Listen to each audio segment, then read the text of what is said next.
Good afternoon, Mr. Witness. Good afternoon. You can stand here. Look at the television. Welcome to this Commission of Inquiry into Local Government Councils and Related Matters. Mr. Witness, what is your religion? Your religion. Can you use the mic, please? I say, what is your religion? In which language do you wish to make your testimony? In which language do you wish to make your testimony? Mandinka, do you wish to swear by the Holy Quran or make an affirmation? Okay, Madam Chair, the witness wishes to swear by the Holy Quran. Hold the Holy Quran and then repeat after me. Look at that camera. I, Banyi Sonko, do swear that I'll speak the truth, the whole truth, and nothing but the truth. So help me God. Thank you. May the kindness sit there. Madam Chair, the witness is sworn. I have the honor to hand over the witness to for us. Good afternoon, Mr. Sonko. Yeah. You are welcome. Yeah, thank you. Can't you be my present? Yes, please tell the commission your full name, sir. Pardon? Your full name. Mbaye Sonko. Mr. Sonko, what is your address? Ako ba sa atin dole? Okay, SL. SL. Yeah. Outside.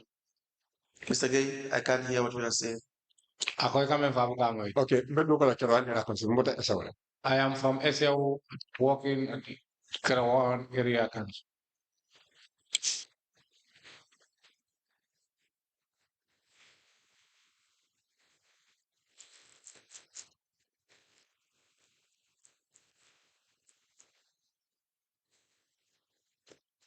Yes.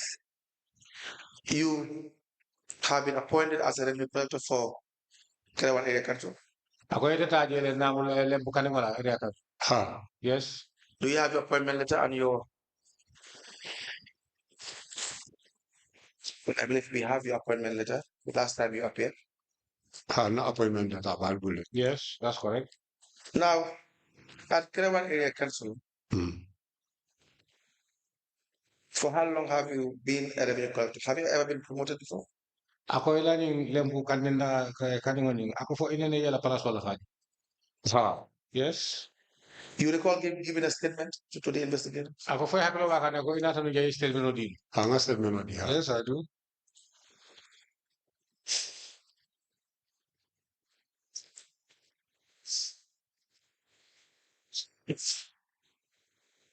Please go through the statement. Sorry. The one you have been given. Yes.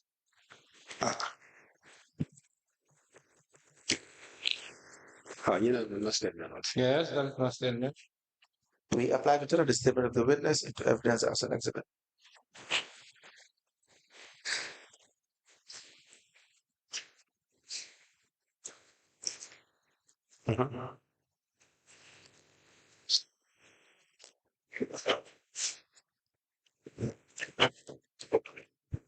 The statement dated the 10th of February 2025, made by the witness, Mr. Mbajikri Sonko, is hereby admitted in evidence as an exhibit, and it is marked as LDC/KEAC/MJS/001.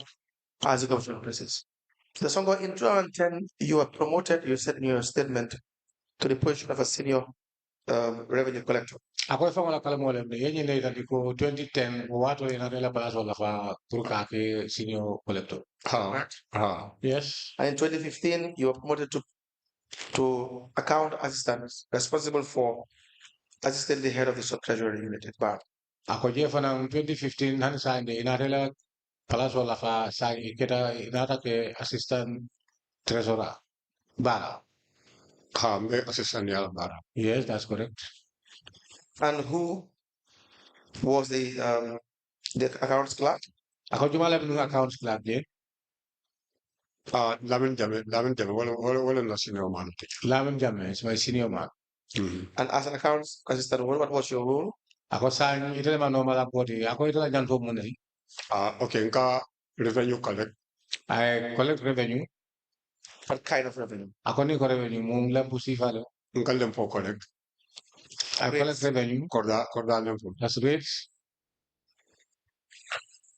And then what would you do with the money you collect? Ako sign iko kota ako dole ta ni kata mo bulu iko ko do Kenya. wadu kata bank wadu ika hajjot bulanna. Sometimes I take it to the bank, but sometimes I'm instructed to do some expenditures. Instructed by? Ako jumale ko kalmol dila men ka fo yingire. Jama akake CD Toure and director of finance. Sometimes CD Toure, but many of you CD Toure, the director, the CEO or the director of finance. Which director of finance, Mr. Khan? Ako walam Juma the director of finance. Juma Black Time. Mr. Khan member. Do you record this expenditure, that the money that will actually pay for the expenses for? Ako sign ni tol ko ne ko nyin ko do yanta defense la tenne wala yanta fen dole jola. Ako foy ko safere.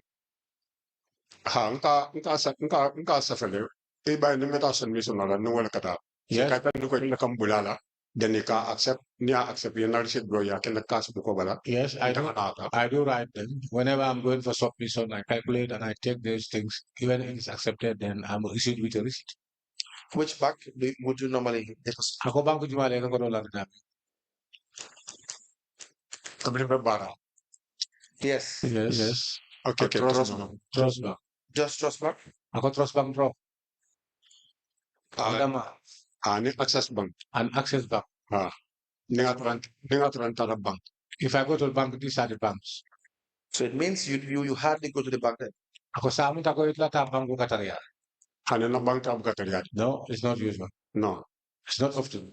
So the monies that you collect, you mainly fund other council's expenditure. Yeah. Ako tako ko do mi alam ko ka mental empolto ikate paslo lega.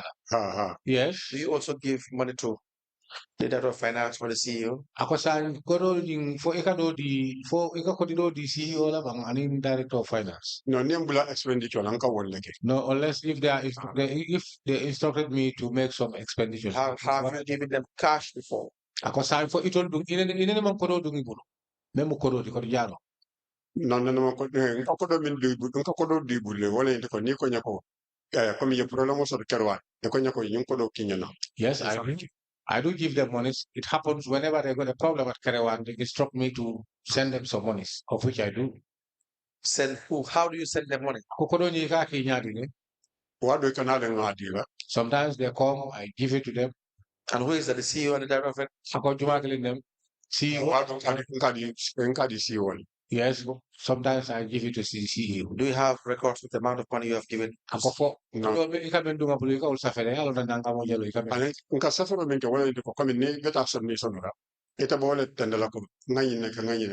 The recordings are whenever you go for submission, then there you elaborate and write this money I spend it on this side, and the other one this way. But do you have vouchers for this?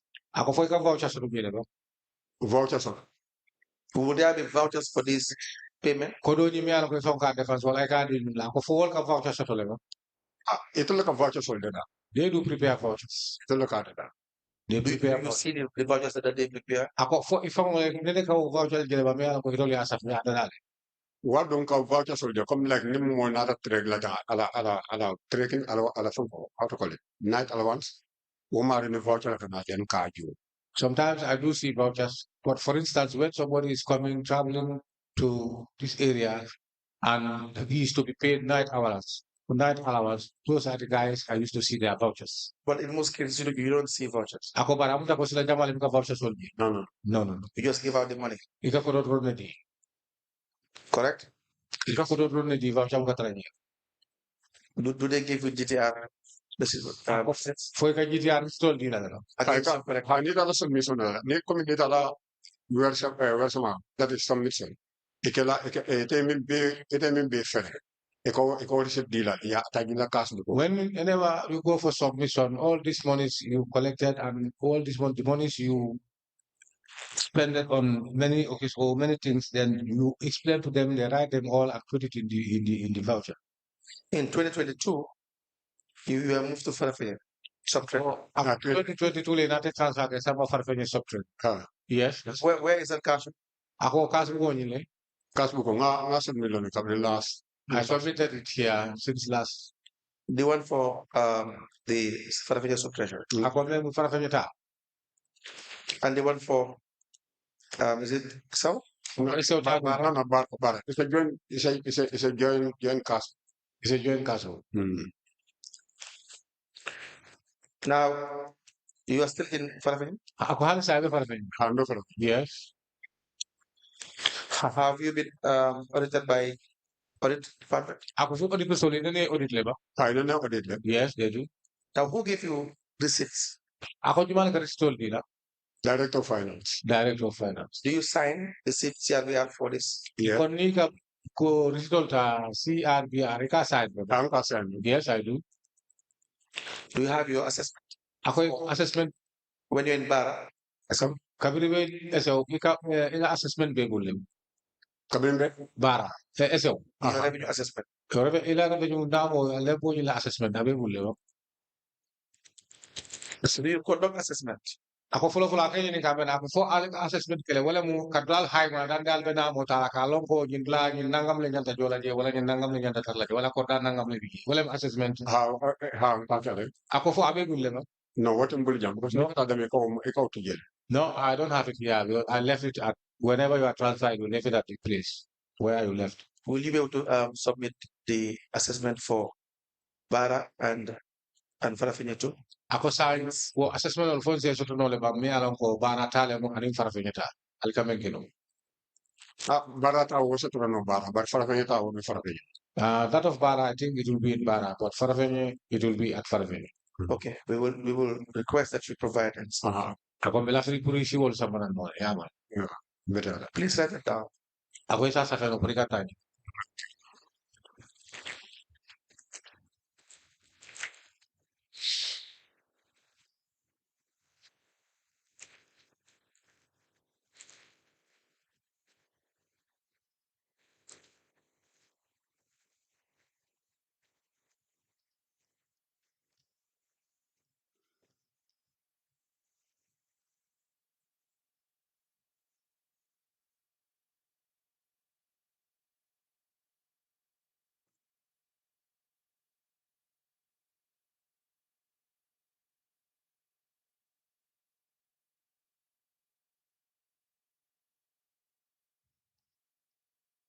Yes, Mr. Soko, you've made also several withdrawals checks signed in your name for you to withdraw money. Ako ye withdraw jaga ke bank wala mo kapuro di bank. Ako checkol nyingi ka dile la wa try to le to ya safari to ya kata kuro di bank. Yes, that is true. When you were in Bara, were you paid salaries? Ako wato men na ifang me bara. Ako fo ika salary joro kilema. Settle. Salary joro. Salary. No.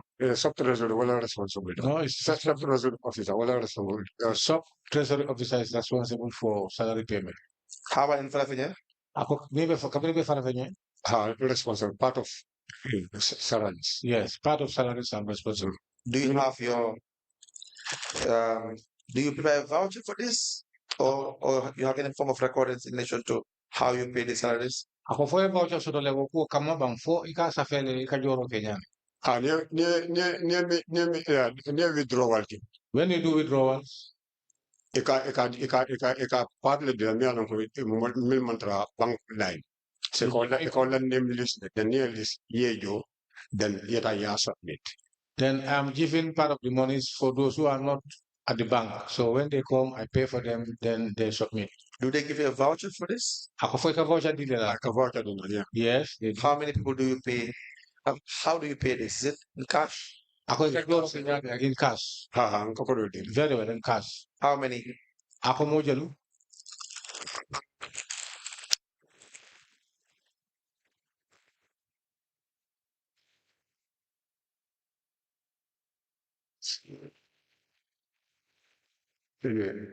Unless I refer myself to my records.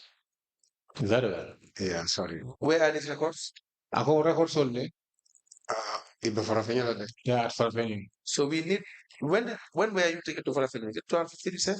Ako wargi Malaysia ma fa 2015, 2022. 22, yeah. 22.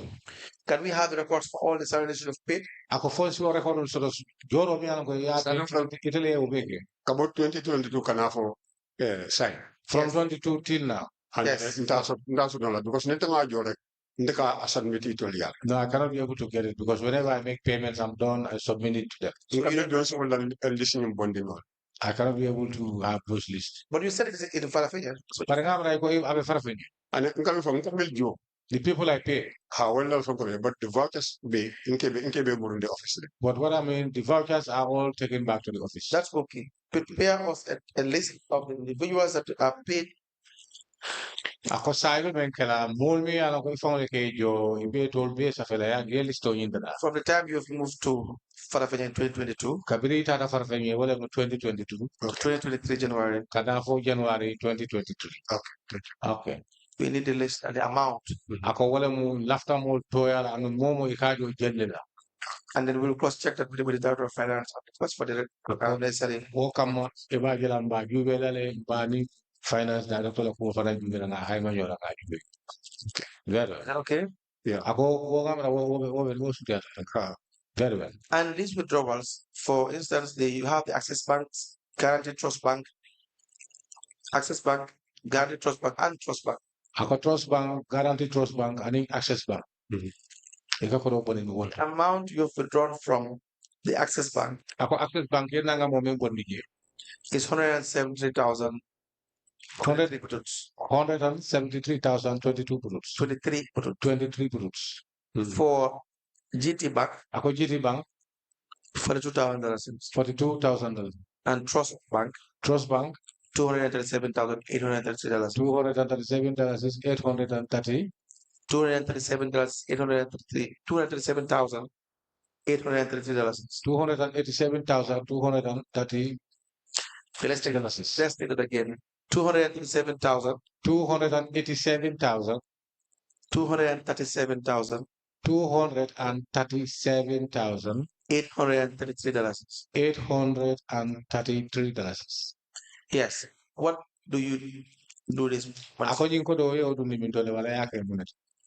Okay, nenta receive na benta salaries na be. When I withdraw the monies, if at all it is salary time, Akake salary that nenta nyanda min jola yehodi na den itole to samba. then what I'm supposed to pay will be given to me, and the rest they will go along with it. Yo, but dol be jewon ka salary. Sometimes it's not for the salary. Director of Finance kan ko ako nye kebo kanala ya withdraw. Ya withdraw mi ya fene ya di wala umari ya samba. Sometimes the director of finance will call me to say the check is on his way to you. Then you can withdraw the monies and give it to the person who gave you the check so that he can bring the monies to me. And the CEO. Or the CEO. What is the level of your education? Ako itla karamo that's the mindola na Secondary level. secondary level. And you can read and you can write. O si kaito karano le fana isa pero Yeah. IDs, checks, accompanied by vouchers. Ako ni check oni ka sama na fo fenne ka fenne bulada na le mu voucher tiba. No, it can cancel the film. No, only check. Only check. All right, Mr. Sonko. All we will need you to provide, honest questions, we will need you to provide the documents we've asked. Ako sa mi men kala ni bela moila alfal na natra ni ngaro so be ni ngala. Bara ne abota auto tolni to para le sa mi men to wala nga men fo ina tamen sambala na ifero ke ke usabala. Assessment, okay. Very well. Okay. Mr. Sonko, Ako ite Mr. Soko. do you reconcile with your audit unit? Ako ini audit unit alka reconcile kiren. I'm reconcile. Yes, we do. Yes. We are still looking at your cash flow. Ako ntolu har sa inde ela kas bu mba jube ma ko sikanda. But what I want to find out is that Alafta men pro men de men besinala wala kamen sinande je wala. you have to commission that you collect revenue and you are instructed to expend part of the revenue you have collected. Ako men fo jan sai sai wala ko ikata lempol ta wala lempo ko do nyin kono fana ka kawul fo mi ala ko do bi nyanta kawul te pas dolto. And then the GTR receipt that is given to you by the Director of Finance No GTR receipt me ala director of finance wala adu ngulu. is does reflect the total amount. Koje fo kai kodo mi alan ko ya be so daji.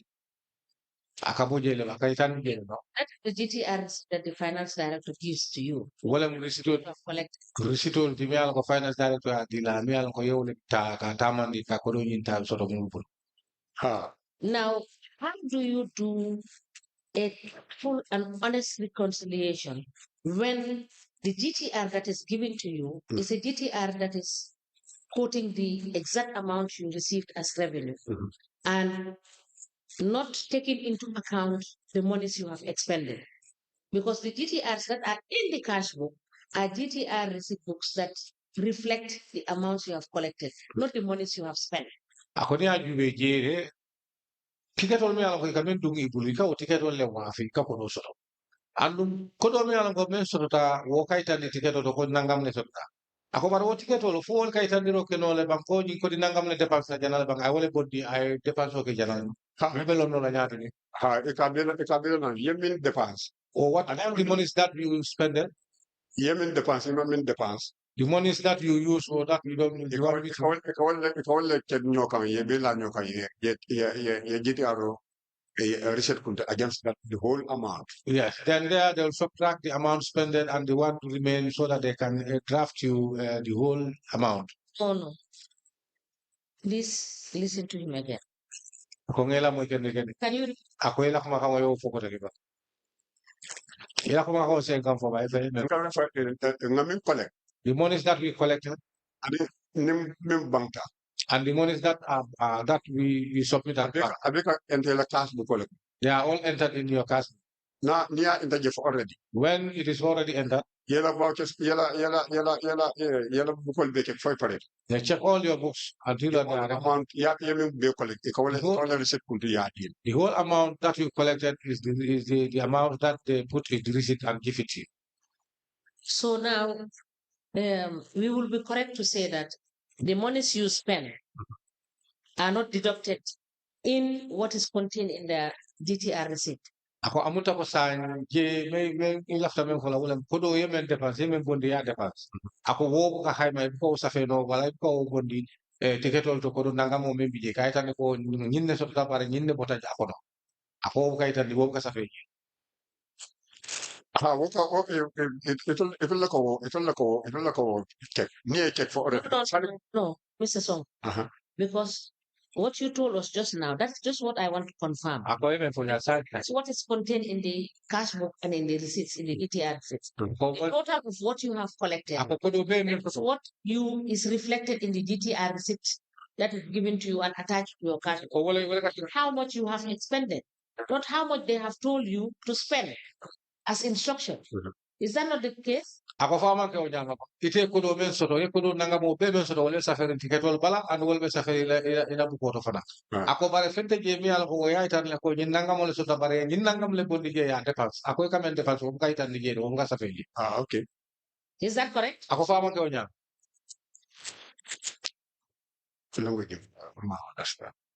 I don't understand. You don't understand. Ako ma understand. But No, let me put it this way. Ah, okay. Maybe I am not very clear in what I'm saying. The GTR receipts that you are giving, Ako GTR so je men dina. let me put it this way. Is that the total amount you receive from the field? Ako kan si do men dina GTR. Ako kan nangam mo men ke je fa ka ko do mi ala ko men bondi nang namo to men na filo. High quality. Yeah, Quality reset. exactly. That is what is in the Where do they reflect the money they have asked you to spend? ako sign. Ko do mi ala ko ya fo ne police nangam bondi ya dépense. Ako wo ka sa fe wo kay tan min tole wo ka jiben tole wala sa fe tan min tole. Mo si men jeno isa lon ko ay nangam le bondi ya dépense. Yalo itole ke bulana. They Itole sa phone ka. they can be able to tell exactly. Ko anenga bin collect abeka try in. For them, they are in a question to answer that because I don't know what they normally or where they normally enter that. But for me, the cash book I have, everything is entered normally. And so that is why I'm trying to tell you that Ako wala. the reconciliations that you people do in the council is incorrect and is not in line with what you are supposed to do, because the monies you expend, Mhm. the instructions they give you to expend money, it's not reflected anywhere. Ako wala na kahit yung You spend the money and tell you, you go back there, you add everything you give, they will give you a receipt, which is not a true receipt because you have expended money from the monies you have received. And when you go back to the office, they still give you a DTR, which is incorrect. ako niya na alkadogo ke namin nga dahil kataman niya mangke silo dia di silo man ta ba ni aji GTR ticket on ka tare buli ko kuno nanga mo men soro na ikaw wala sa pegi ako ba ni ka men fo ko ni kete ni kuno de paste ikaw kuno men de paste wo kana sa fe lato bare ka men fo wala po ite nanga mo men soro ikaw wala sa fe sito ba ka tra ko do man kita je yo bodele ya Sa nga ko mo men. ako Understand? yes now I understand it's very correct. That is why I'm telling you the reconciliations you do are very untruthful. They are not truthful reconciliation. Ako niya na for reconciliation na kami ke ako man to niya ako man tilit And you declare it's a false income. It's not a true income. It's not the true reflection of what you have expended and what you have received. Ako iba niya ako jama ika mensafe wala mensafe ta ko jinne sura ako so ama ko to niya ya man ke feel loading of because men sura da aning amende pasta albuka oitan And applies to all the council. anu nga ka to da ma wo area ka slow bele That is the standard procedure as to how it. ako wala ma to la ko alun la taman rinya Is that correct? ako fa ama so is correct very well. Yes, council. Yeah, done. All right, so Mr. Sunko, we will call you back. Thank you so much. Ako sa amin When kumala you finish with your customers. para na kas ko wala me kumala na yan Thank you. very well. Sorry.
Good afternoon, Mr. Witness.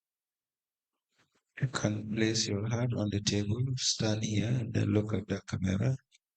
Yeah, good afternoon. Welcome to this Commission of Inquiry to Local Government Councils and Related Matters.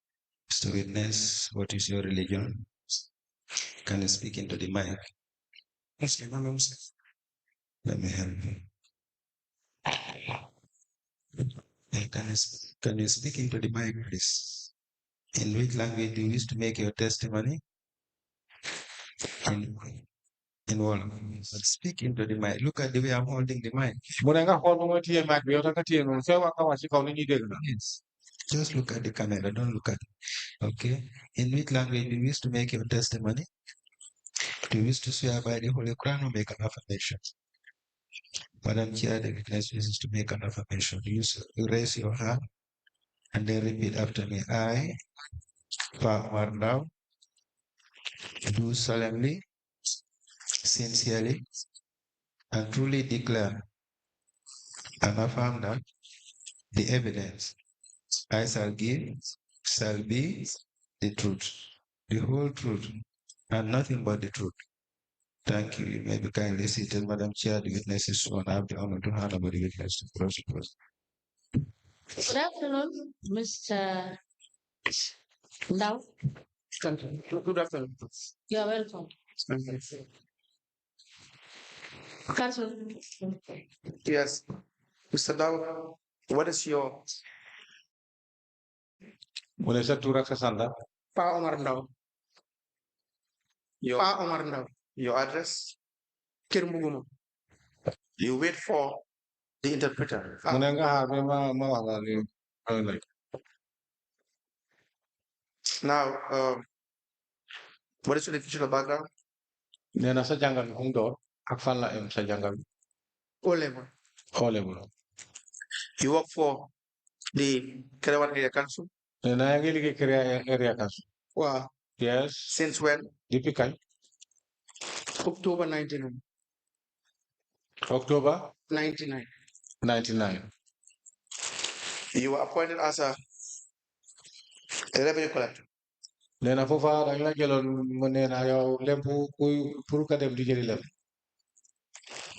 First then my employer as Lumo inspector. Then later you def my revenue collector. I was employed as a Lumo inspector and later as a collector. Do you have your appointment letter? Then am nga sa appointment letter. Buñ la jëlee liggéey. Wow. Yes. Were you confirmed? Then I def nañ sa confirmation. Wow. Yes. Maybe please see this. Then I maamoon nañ gis letter yooyu.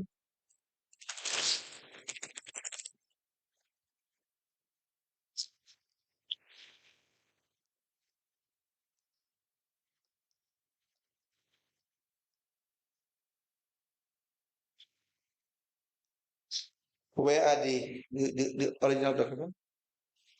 Then ana original yi. Originally, demba buñ ma callee ñu ngi si office bi so demba buñ ma callee mu public holiday la woon mënuma fa woon a dem pour. They are at the office. I was only called yesterday and it happens public holiday would not have access to the copy. Please, you will be asked to produce the original copies. Okay. Nañ la laajte pour nga issue original yi. We apply to tender the offer of appointment and confirmation as revenue collector. The documents are forthcoming. The witness is asked to produce the original.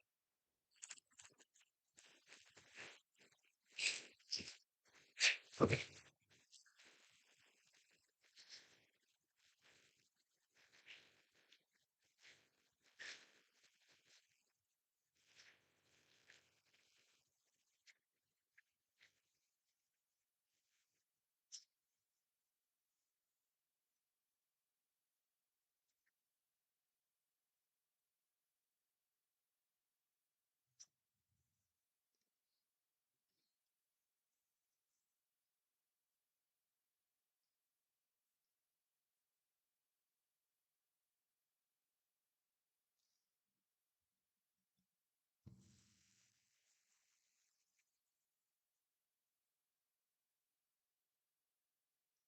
A letter dated the 28th of October 1999,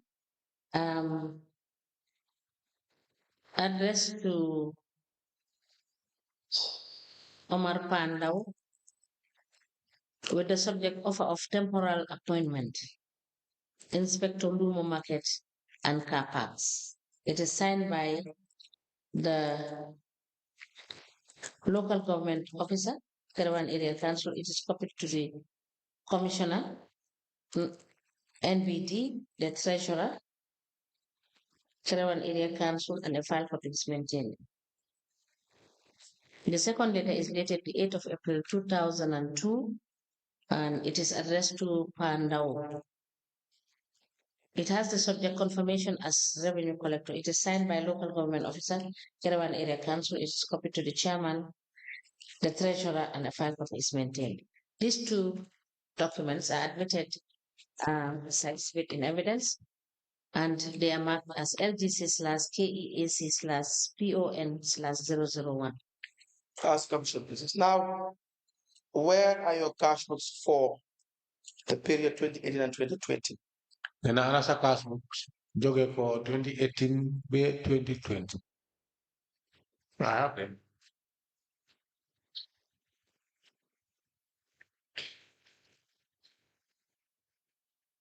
Do you have your cash book when you were the head of Treasury, sub-treasury unit at Kutawari Council in 2021 and at Bara sub-treasury?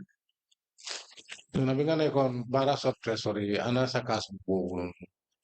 Yëpp moo nekk foofu. They are all there. So this was the cash book you were using when you were a revenue collector. Nena bi moy cash book bi nga nekkoon revenue collector. Yeah. Yes. And the same goes to the time you were for the sub treasurer. Nena boobu rek waaw boobu benn bi la nga use bi nga nekkoon sub treasury. Waxal ci mic. Wow.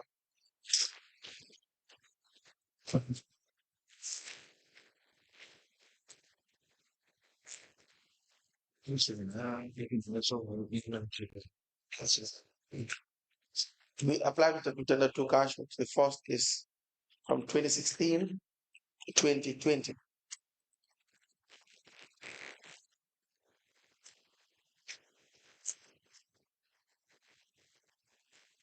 The second cash book is from 2020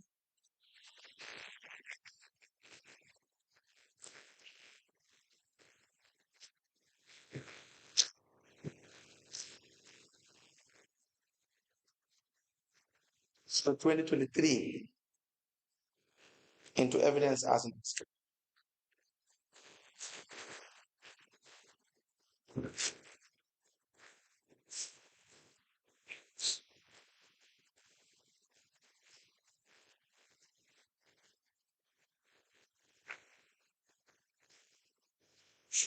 The cash books maintained by the witness covering the period 2016 to 2020 and 2020 to 2023 are hereby admitted together as exhibit in evidence, and they are marked as LGC/KEAC/PON/002.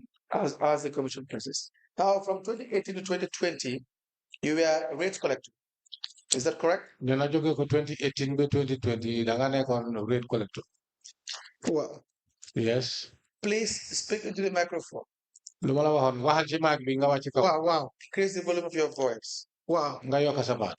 Very well.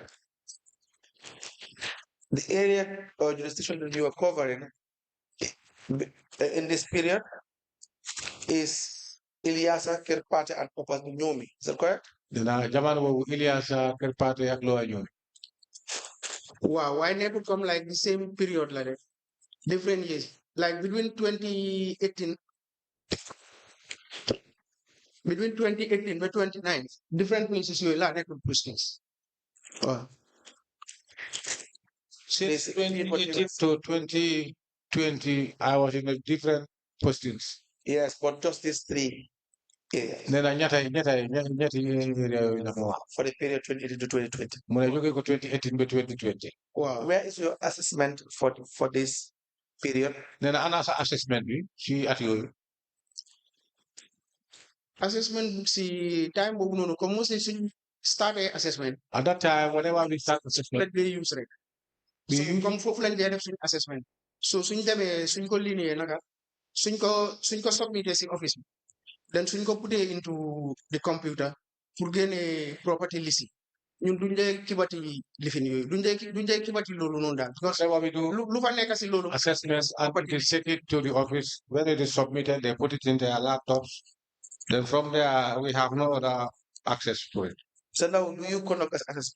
Then they have assessment. Wow. Yes. Where do you record? Then a fan ka ko dey binda. Loolu laa wax dañ ko dee record comme si exercise au choir book nii. We do record it on a choir book or an exercise book. Where is that choir book? Mo ne ana exercise book wala choir. Yooyu loolu laa wax mostly ñun duñ ko dee especially ñun ñu nekk si provinces bi nii at that time doo dee keep yooyu noonu because doo dee am sa foo ko keep because nekku ne da nga am office. Where is that choir book? It is Then, either I give it to X, Y, or Z. I have submitted it to Director of Finance or CEO, or it's with me. Choir book foo ko yóbbu. Koo ko jox foo ko teg daa si yow la wala office nga ko teg wala jox nga ko keneen ana choir book wala exercise book foofu. Anyway loolu yooyu noonu man keepuma ko. No, I don't keep them. Mr. Now, did you conduct an assessment Then I def nga assessment. between 2018 to 2020 Jóge ko 2018 ba 2020. for the areas that you were covering? Mooy place yi nga xam ne foofu nga nekk. So the assessment, don't wanna I didn't ask you that. He said yes or no. Did you conduct And more like a assessment? assessment or a assessment. okay, definitely assessment. Yes, I do. Did you record it in your choir book or an assessment? Then I focus on the sequel, well, exercise. Then exercise. Exercise. Did you submit that book to the authorities, the CEO or finance director, or with you? Then I exercise for we have a law, John CEO, or a finance director.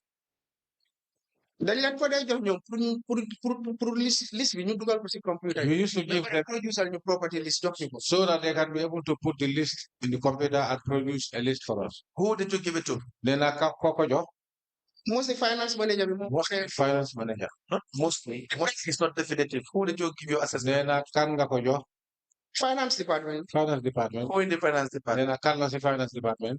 I can say the director because he more the responsible. I can see the director there. You can say the director, but you don't know who you gave your book to. Then I have no Kojo, now come on, Dangamana one director, why have no Kojo.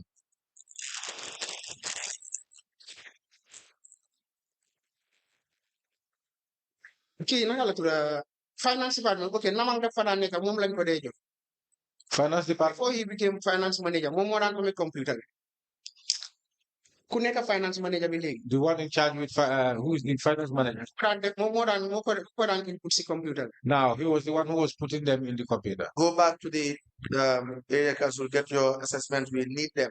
Then 18 to 2020. lula war moy nga delo ci area council bi nga essayer sa assessment bi lañ ko soxla jógee ko 2018 ba 2020. Okay. Very. Thank you. The other issue Nena leneen bi mooy is in relation to working as the head of the sub-treasury. nena bi nga nekkoon di liggéey nekk jiiti sub treasurer. How many people do you have working under you? Nena ñaata nit ñoo nekk sax di liggéey Bara sub-treasurer. ak Bara ñaata nit ñoo nekkoon sax di ak yow. ñaar. 2. What are their names? Nena nu mu tudda Pa Sonko, Pa Dembo Sonko. Pa Dembo Sonko. Seku Kinde. Seku Kinde. Are you still in Bara? Nena yow ba léegi yaa ngi Bara. Wow. Yes. Do they have their own individual cash books or there's one master cash book? Nena ñoom tamit dañoo am seen own cash book wala benn cash book ngi dee doxale. No, ñoom ku nekk dafa am sa cash. They own, each of them have his own cash book. And now when they collect revenue, do they give you that money? Nena suñ jëlee lépp ba pare nga xaalis boobu yow lañ koy jox. No, déedéet ñun ñëpp dañ dee dem submit. No, we all of us go to submit the monies. Where? Mindo, no ne fa. Kerewan. So between 2018 to 2020, the revenue you collect, what do you do with it? Nena jóge ko 2018 ba 2020 xaalis bi nga xam ne da nga ko dee jot si revenue bi nena lan nga ko dee def. Su ma defee collection léegi-léeg su ma defee collection léegi-léeg dañ ma dee sant yenn expenditures or ñoom seen claims su ñëwee seen night allowance kii yooyu dama ko dee fay. Sometimes when it's collections, they make claims of expending or sending buying things or certain things or their night allowance. They instruct me to pay. Do you also deposit to the bank? Nena yow tam da nga dee yóbbu xaalis bank. Waaw léegi-léeg. Yes, sometimes. From 2018 to 2020. Jóge ko 2018 ba 2020. Wow. Yes. Why 2018? But no, 2018, 2020. Time boobu noonu no du ma daan dem si bank bi time boobu dama daan dem submit si office bi directly. No, what I mean, 2018 to 2020, at that time, I did not go to the bank. All the monies I collect, I take it and deposit it at the office. Okay. Now they will give you a GTR receipt. Then I forward your GTR receipt. Against your expenditure or the money you pay to them. Mooy xaalis bi nga xam ne jox nga leen ko wala xaalis bi nga xam ne nga ko dépense dañ la ko wax pour nga dépense. No, so su ma demee comme loo spend. If I bank slip si nga amee. Totaling to your cash book amount loolu nga leen lay yóbbu nga jox leen ko ñu bindal la yow GTR receipt attach ko si sa cash book. all the monies that you collect and the one you expend is what you got to receipt, and when you take it there, they will calculate it and give you a receipt. And for your expenditure, do you have receipts to prove? Nee na yow dépense bi nga xam ne da nga ko dee def daa am nga receipt yi nga xam ne yooyu moo war a wane ne xaalis bi nii la ko def. Waaw comme ñoom like su fekkee ne comme dañ la sant pour jënd fuel. Yes, for instance, if they instruct you to buy fuel. Or gas power. Or gas power. Comme nit moo nekk di travel to Banjul. For instance, somebody is traveling to Banjul, then you give him or her fare. Bàyyi la ko. o su fekkee ne da nga fay pour ñoom fuel weekly lu ngi leen dee fuel da ngay dem jël receipt si fuel station bi then loolu nga dee boole ak sa bank slip si nga yóbbul leen ko. You then write a ñu bindal notice, la or bindal for instance, if at all at the petrol station you will be issued with a receipt that they are going to write as the one you're going to submit. Now, do you have a cash for this? Since you were working as a cashier as well, paid out cashier, receiving cashier, do you have a separate cash book for this, or is it the same cash book? nee na loolu am nga cash book boppam bi nga xam ne loo dee dépense wala li nga dee génne foofu nga dee bind am nga cash book boppam wala benn cash book bi la. no déedéet benn cash book bi. Only one cash Now, book. you were also paid salaries as well nee na da nga di fay tamit salaire. kan yow. waaw. Yes. for how many people? ñaata nit. if I am not mistaken 26. 26. 26. You have two staff. Where are the other? nee na wax nga ne ñaar ñoo nekkoon sa ron ñaar ana fan nga dee ana ñeneen yi bi nga dee fay 26 people. health laborer yi The health laborers. ñu ngi fa ak some Health laborers. health laborers waaw. How many health laborers? mu nee na ñaata la. laborers yi ñaata la. health laborers yi I think bara 5 moo fa nekk. Bara I think it's 5. These are all cash payments. yes. Yes. When did you start paying the people at the sub treasury? Which year? nee na kañ nga door di fay ñu nekk si sub treasury kañ ban at la.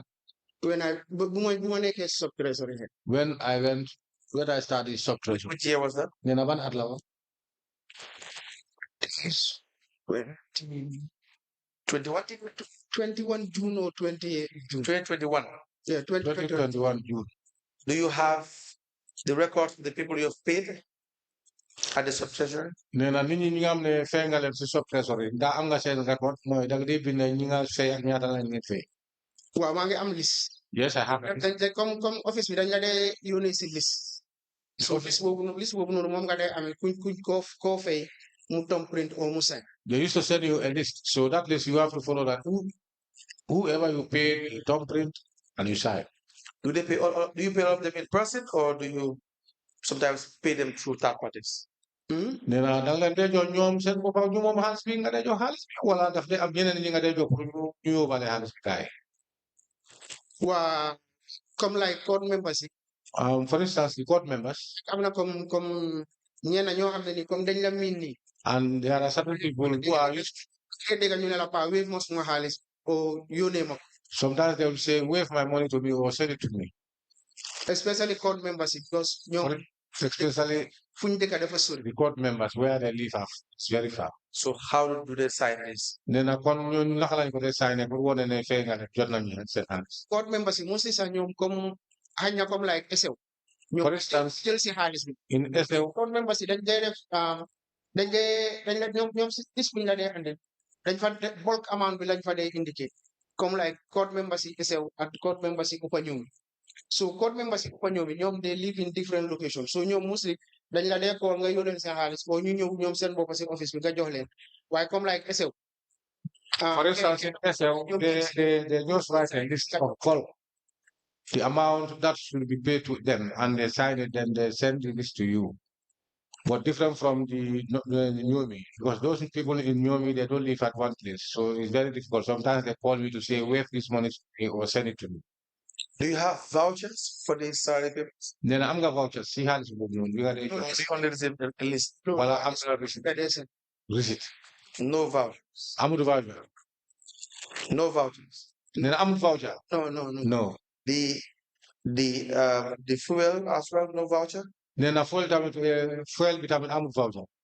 no fuel bi kay yow da yaa dee dem rek nga fay petrol station bi then mu jox la receipt. You for the fuel you go and pay at the petrol station. There you are issued with a receipt.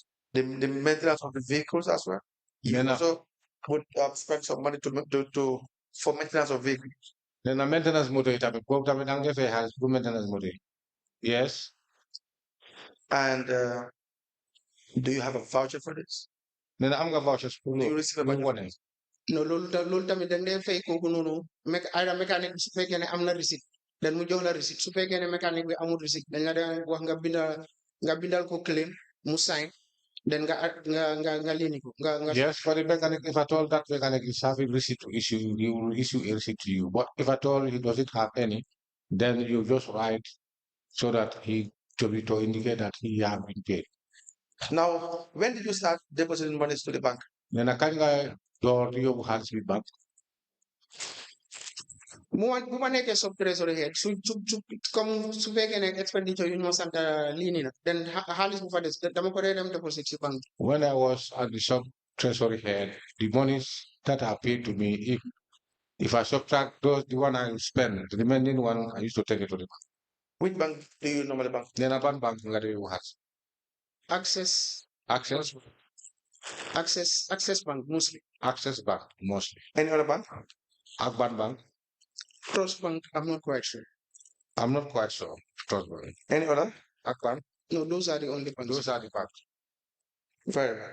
Now there's a time that the CEO, Sabali, you know Sabali?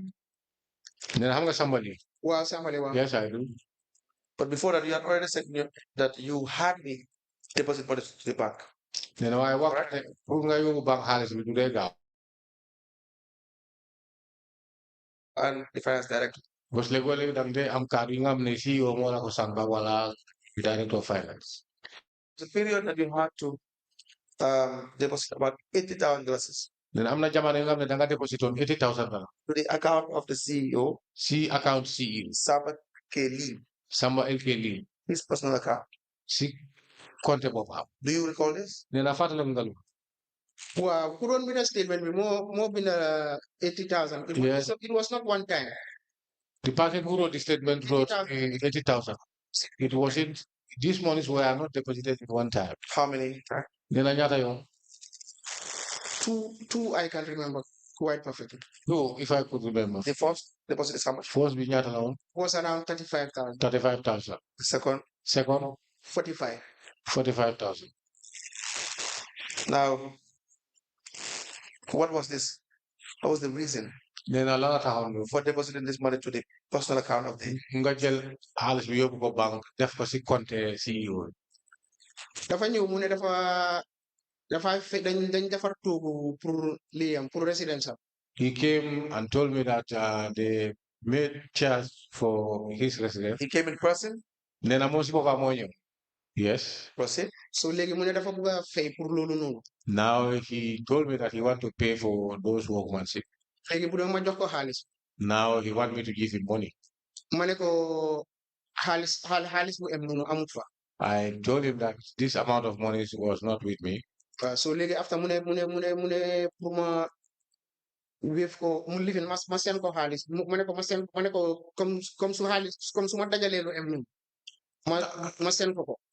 I said to him, whenever I collect that amount, I will send it to you. Then no, su ma ko sendee through transfer, that would be expensive. He said to me, if I am to send the money through transfer, it will be expensive. Let me deposit si account bi, then mo withdraw fay ku defar toogu yi. Let me deposit it in the account so that he can withdraw it there and pay the workmanship of the chef. And you did that? Definitely. Wow. Did he Yes. present you with any documentation, any voucher that was prepared and approved in the right way? Then I'm back. John, what I kite while I voucher have ne cruise nagis ne soko johe halis mu and up yo. No, did it? No. He just gave you a verbal instruction. Then dafa ñew rek taxaw wax yow rek. Wow. Yes. And you did that? Nga def ko. Wow. Why? Yes. Nena lu tax. Mo ko sant. He instructed me. Is that the level of your understanding? Nena hana sa xam-xam bi yëpp loolu la wone. Serious. Is that the level of your understanding? Mr. I see you obtain your O level at St. Augustine's High School. Nena moom gis naa ne yow St. Augustine's nga wàcca. Yes. Yes. I don't want to believe that. Nena waaye gomut loolu sax. Even though it is true. Nena su fekkee dëgg la sax waaye moom gomut loolu. Why would you do that? Nena You really believe that the CEO can just come and ask money and the money you've collected from revenue collection, you just pay it into his account like that? Nena gom nga loolu ne si dafa ñëw taxaw rek mu ne la jox ma xaalis bi nga xam ne lempo yi borooy fekkat am naa mooy ñu la ko fay nga dal di ko jël di ko jox ma. Is that the level of your understanding? Nena yow sa xam-xam bi yëpp loolu la wone. Actually, comme bés bu ma doon laaj xaalis bi noonu sax. The very day he was asking me this money. Comme moom su la laajee façon xaalis yooyu ne la comme jox ma xaalis dama dem fay pour lii. Because whenever he asks me money to say give me money I'm gonna pay this. Soo ko joxe. If you give him the monies, du ko dee binda. he will not write it. So te léegi-léeg dang dee am dispute ak moom comme si lu mel noonu. And sometimes you do have dispute with him. So that is looloo taxoon ma di ko push ne ko comme ma transfer ko xaalis so that I can have evidence ne jox naa ko xaalis di ko dispute. This is why I was trying to say, let me transfer the monies to you so that I can have documentation. So si ko dem su ma ko transfer it will be expensive. And he said to me, when I did transfer, it would be expensive. So mën naa ko deposit si account am. Let me deposit in his accounts Def transaction. so that he can withdraw the monies. And That's not the point. The point is, should you even do that? then a point we like to be more in yow sax war nga woon a def loolu dafa war nga def ko. Do you think it's okay? Do you think it's normal? You think it's allowed that you collect revenue? People are paying tax and you use that money to pay to one man's account? Wala yow sax booba da nga foog ne loolu lu war la wala dafa ànd ak yoon faykat lempo yi ñu ngay fay lempo nga xaalis boobu ngay jël di ko jox CEO bi moom muy doxal soxla wala soxla boppam ndaa yoon la wala déet. te bon suma xelaat mooy woon ne li tax ma jox ko xaalis bi loolu la ko defee. My thinking was that the reason why I gave him money, he'll spend the money like how he said. Is that his personal money? Nee na ndax loolu xaalisam la xaalis boppam la wala déet. déedéet. No. Do you know that that is the money for the area for Kerewan area council? Nee na mbaa yow sama ko yëg nga ne area council Kerewan ñoo moom xaalis. Yes. And so you know it is not his personal money. Nee na sama ko yëg nga ne nekkul xaalis boppam. You know. Wow. Yes. And so paying money into his account is not proper. That is why you have to have correct documents. Nee na léegi pour fay ko si personal account ba bi nee na loolu warut. Nee na lii saabu am kay Before you were. Correct?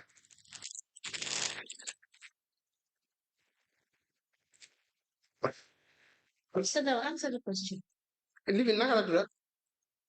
Yeah, I know it was inappropriate. Why one time I was doing it for protection of boppam because daf la dee laaj xaalis ne la dafa jëndi nangam o mu laaj la xaalis ne la dafa def lii la ñoo jënd so soo ko joxee xaalis moom du ko dee binda. I know it wasn't appreciated because he always asked money and comme yow soo demee di dem sa sobi. whenever you give him money, he requested for monies. If you give him monies, he will tell you, I will spend this money on this occasion, but he will never write to indicate or show you exactly what he's going to do with the money. Proceed. You were saying, like, proceed. So, I wanted to. No, that part, he can come and see a car or something, just. No, mu dispute ko lawa. Dispute. He may come and dispute. Mu dispute. Mu la come like Harris Mojo. Monkey, or that the money you give me was lacking. Or even you don't give me money. Do you have records of the money you have been given to him? Then I'm going to be dance. We come to John Mako. Living record of why is in my mind. Yes. No, I didn't record it, but I have it in my mind. That to tell us the amount of the occasions that he had received money from you. Then a lady no work you nyata la wona nyata yon la jot xaliss ci sala. The ones you can remember. Li nga xamne 15,000. For we want 15,000. The second time 10,000. Second time 10,000. Second time 10,000. Third time. Third time. Ñettal bi. Moy buma deposit ci account. And that is the money that I deposited in his account. Now we will come back to this issue. Then nañ delawat ci issue bir bi. We will go to the next issue to help us understand why you were giving money to him. We will go to a new issue that will help us to understand why you were giving money to him. We have your personal account. We have your account, Trust Bank account. Trust Bank account. And your GT Bank account. GT Bank account. Access Bank account, correct? Access account. I will show you. Please confirm this statement of account for Trust Bank. Statement of account. Trust Bank. Account number is 1129543110. And the access account. Access account. You have account number 0021510001455.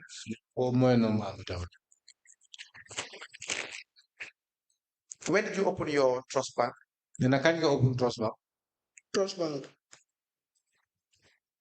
I think it was mid 2021 or 2022.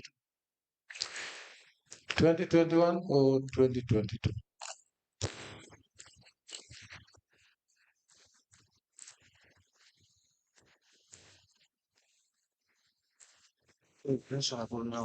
Sorry, man.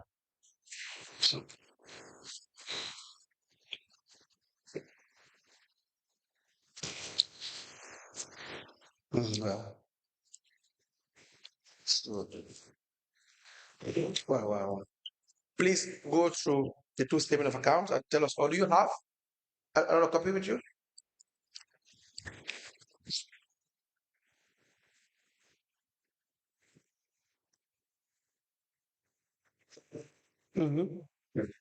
Is that your trust bank? Yeah. Nena li trust bank la.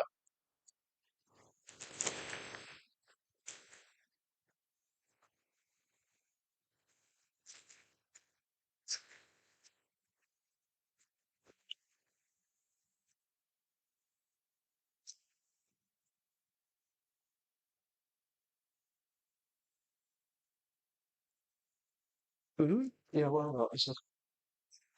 Dama ko jox. Wow, yes. And then the access bank? Wow. We imply that the personal account of the witness, the trust bank, and access account with evidence is an exhibit.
The trust bank account, which is a savings account maintained by the witness, covering the period 6th August 2022 through to 23rd of November 2022, and the Access Bank account, which is a current account in the name of the witness, covering the period 1st January 2018 to the 1st of January 2023.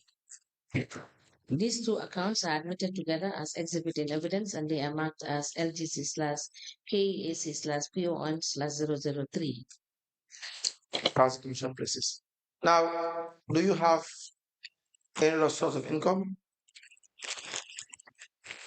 Léegi lu mu lay laajte mooy su dul liggéey bi nga dee liggéey ñu lay fay ndax am na beneen bunta tamit bi nga xam ne danga fa dee am xaalis.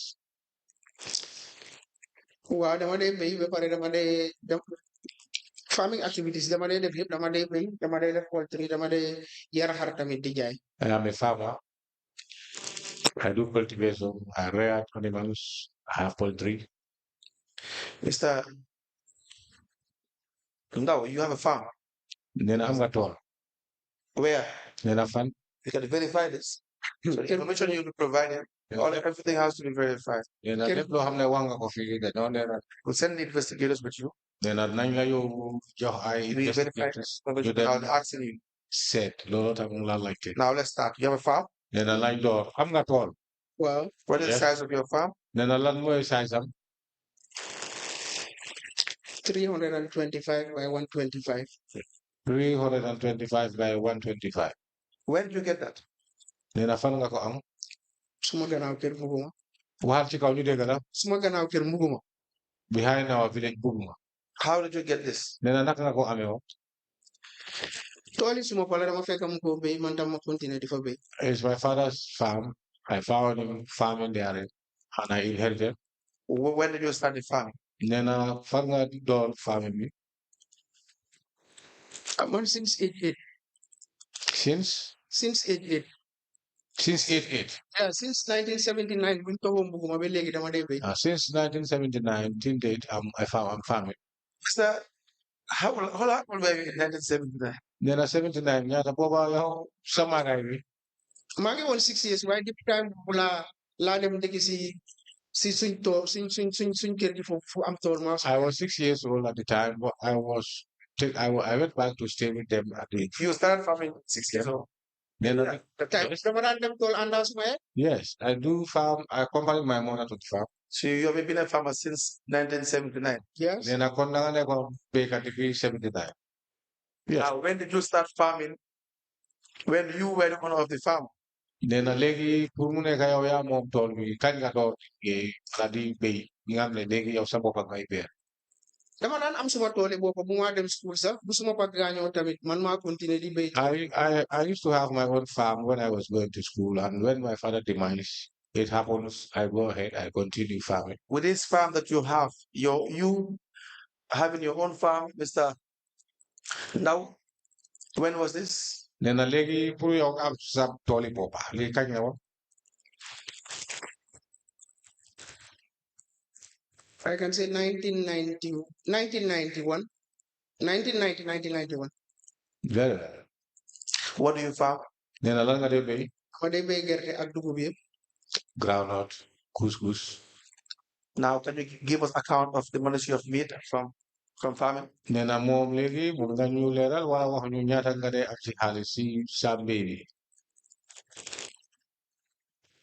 loolu dafa depend at yu nekk def day vary des na si lan nga am gerte this year ak next year lan ngay am. It depends. Every year it depends how much you get. In 2018, what was your turnover? Nena 2018 ñaata nga amoon.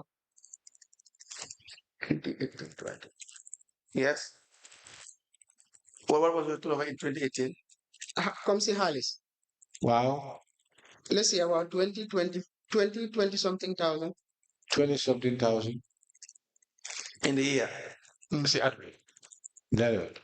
What other business do you do? Nena ban business nga dé def. dama dee jaay xar tamit. I used to sell rams. Okay. What other business? Ak ban business. loolu rek. That's the only business.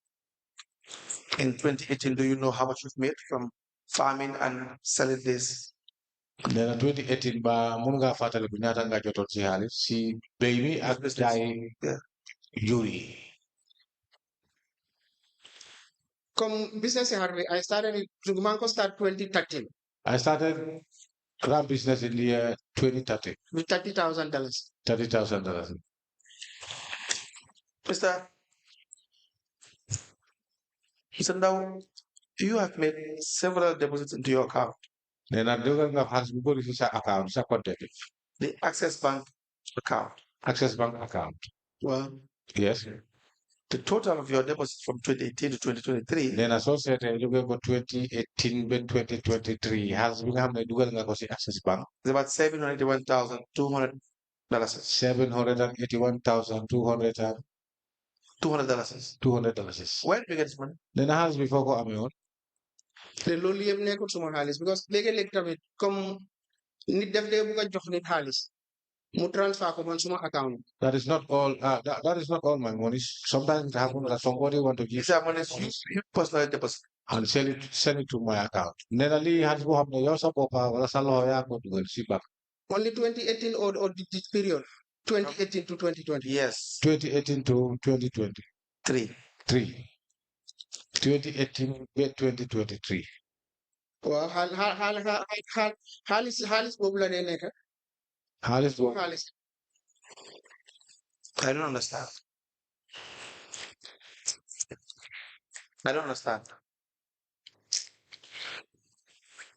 I do not understand where you get this money. Can you explain? Nena understand wala leeru si moom fan nga xaalis bi bàyyee dafa bëgg nga leeral ko xaalis bi foo ko jotee nga dugal ko bee nga xayma ko mu am amount mu amee nii.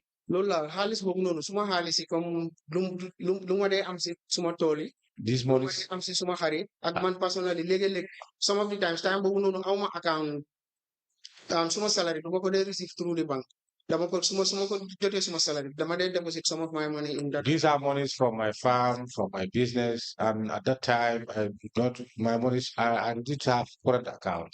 So whenever I'm paid, take this money physically to the bank to save it. We also have, Badundu. Then I have a do Naam Badundu. Badundu. Babundu. Babu Ndur waaw Babudur, yes. Then I cut my Babudur. Babu Ndur revenue collector la. This is revenue collector. You know, Pa Omar? Then I have a power. That's you. Yes. Yes. You know, Momodu Balde? Then I have a more Balde. Yes. Is it Maudo Balde? No, Maudo Balde. Now, sometimes in your trust fund account, Then I so said, I'm not going to have a trust account. Badundu, Then I Badudu. put the money into your account. They do a halisis account. Sakote. Where should that happen? Then I look at all the app. Comme like salary si ko withdraw Farafenni. For instance, when the monies are withdrawn from Farafenni for salary, Either Babu moo ko dee withdraw or Maodo Balde. whether Babu withdraw the monies or Maudo Balde, So man lu ma war a fay. the monies that are supposed to pay, So ñoom dañ ma ko daan seen oo ñu wax ne nañ ko jëli Kerewal. those monies are sent to me or I'll be told to collect the monies from Kerewal. Loolu daf daan nekk constraint. And it was a constraint. So Maodo wax ne ma comme like lifin loolu moo gën a tax sax trust bank account bi ma ubbi ko. Then This is- dama decide to open trust bank account bi pour These are my reasons. The main reasons I open an account for Trust Bank. I withdraw ko then ma fay salary. So whenever it is paid to me through my account, I go and withdraw it and pay the salary. How much is your salary at the end of the month? Then I work like I also salary nyata.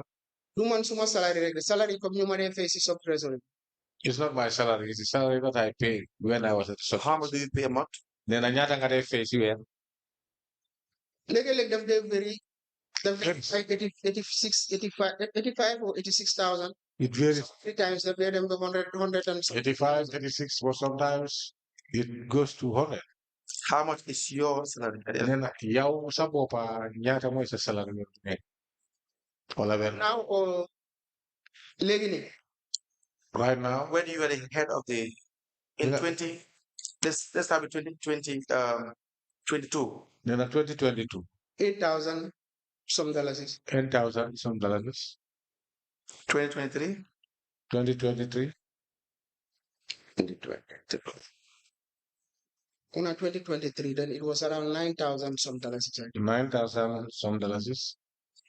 now we will need you to bring these payments for the salaries that you're talking about. Nila legi liñ bëgg a foog ngay si ñu bi jo fee boobu nga xam ne def nga ko The name of the recipient, mooy turi ñoo xam ne ñooñu nga dee fay their designation, fu ñu bàyyee and the amount.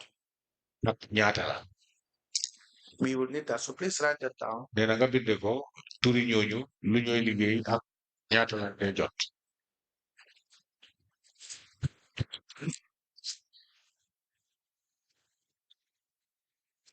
Please write that down. nee na nga binde ko pour nga bañ a fàtte.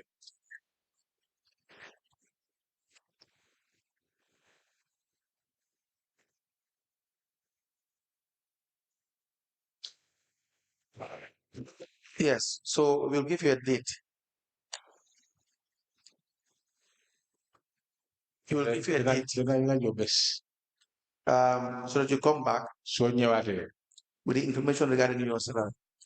si kaw sa information bi wala salary bi nga xam ne boobu nga dee fay. Do you understand? nee na leer na. But when did you start paying salary? nee na kañ nga door di fay salary. ma nekkee sub treasury when I became a sub trustee, Since 2022. nearly 2022 la woon.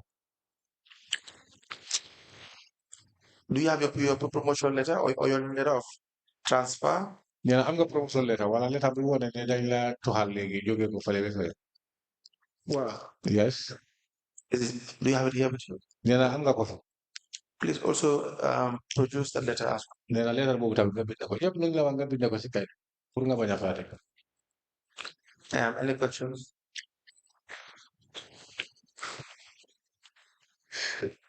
We will, after checking his cast,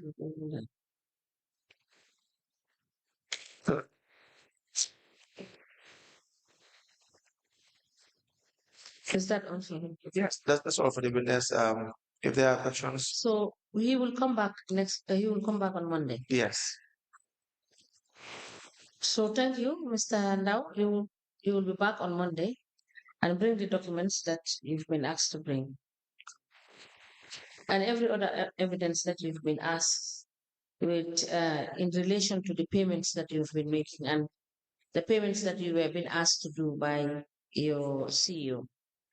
nee na yëpp fay bi nga xam ne fay nga ko te wax nga ko ne sa CEO bi moo la ko wax pour nga def ko wala directeur finance ñoo la wax pour nga def ko nee na loolu yëpp nga isi evidence bi fii.